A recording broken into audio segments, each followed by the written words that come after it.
Our beloved Boss Mike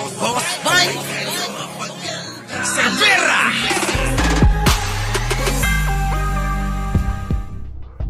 Magsasagawa ng masusing investigasyon ang Department of Environment and National Resources sa kontrobersyal na Monterrazas de Cebu ni Slater Young. Ang naturang proyekto kasi ng grupo ng engineer at Pinoy Big Brother Unlimited big winner na si Slater sa nasabing probinsya ang sinisisi sa matinding pagbaha dulot ng Bagyong Tino. Sa Facebook page ng DENR mababasa ang kanilang official statement hinggil sa issue kasabay ng pagpapakilala sa mga ahensya magiging bahagi ng investigasyon.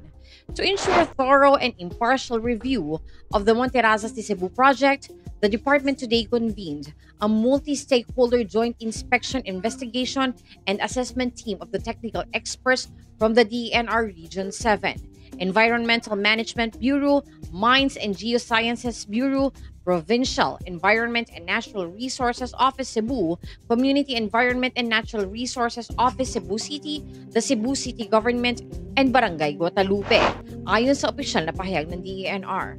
Inatasan ng mga nabanggit na ahensya na magsagawa agad ng comprehensive on-site investigation para alamin ang mga sumusunod: the project's compliance with the conditions of its ECC and other environmental regulations, the effectiveness of its drainage, slope protection, and runoff management systems, the stability of slopes, and potential risks of landslides and flooding, possible alterations to the natural landform and proximity to timberland areas, evidence of erosion, sedation, or obstructions in tributaries and waterways. Bukod dito, inutusan na rin ng DENR ang project proponent na agad iulat ang engineering, geological, and geohazard assessment. Compliance to this requirement will be validated by the Joint Inspection Team, sabi pa ng ahensya.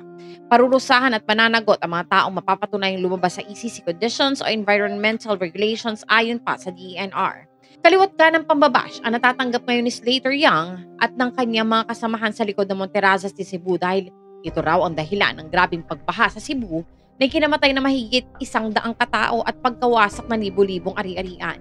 Matatandang ibinandera ni Slater ang naturang proyekto sa kanyang YouTube vlog noong August 2023. Depensa ng dating aktor sa pagbebenga sa kanya ng netizens, this is just a small portion of the mountain at the foot of the mountain. This is only 146 units, so very exclusive ito. Of course, it's still big, no doubt about it. But hindi siya yung buong bundok. It's just the side of the mountain. And even if you go to Google Earth and you look at the site, wala kayong makikita na forest there. Aniya pa.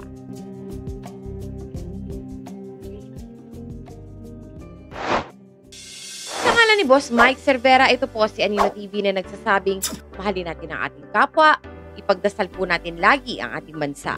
Magandang umaga, magandang hapon at magandang gabi. Saan man dako ng mundo naroon kayo at syempre, magandang buhay na rin para sa ating lahat. Maraming salamat po. Our beloved Boss Mike